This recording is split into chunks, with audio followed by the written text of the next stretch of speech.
অনেকে আবার জিজ্ঞাসা করে দাদা জুট বিক্রিয়া মানেটা কি, তাদের জন্য একটুখানি বলি। ধরো এ আর বি যুক্ত হয়ে সি তৈরি করেছে, তাহলে এই যে দেখ সি এর মধ্যে তুই এ আর বিকে দেখতে পাচ্ছিস না তো, আচ্ছা তুই এই জায়গাটা একটুখানি খেয়াল করে দেখ যে তুই ইথিলিন থেকে ইথেন তৈরি করলি তো, কিন্তু ইথিলিনের মধ্যে যে CH2টা ছিল ওটা তো তোর ইথেনের মধ্যেও আছে।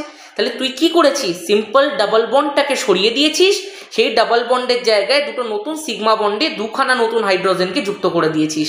যেমন ধর বিশ্বকর্মা ঠাকুর থেকে কার্তিক ঠাকুর তৈরি করে দেওয়া, দেখ মানুষটাকে সেম রাখা হয়, জাস্ট হাতিটাকে সরিয়ে ময়ূর এনে দেওয়া হয়। এইটাই হচ্ছে জুট বিক্রিয়া, মূল স্ট্রাকচারটাকে সেম রাখো, নতুন জিনিসপত্র অ্যাড করে দাও।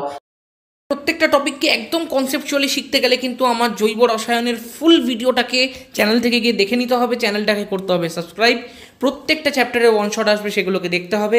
আর আমার এই ফুল ভিডিওর মধ্যে একটা কোর্সের কথা বলা আছে, সেইটাকে যদি তুই নিস ফিজিক্যাল সায়েন্সে 95+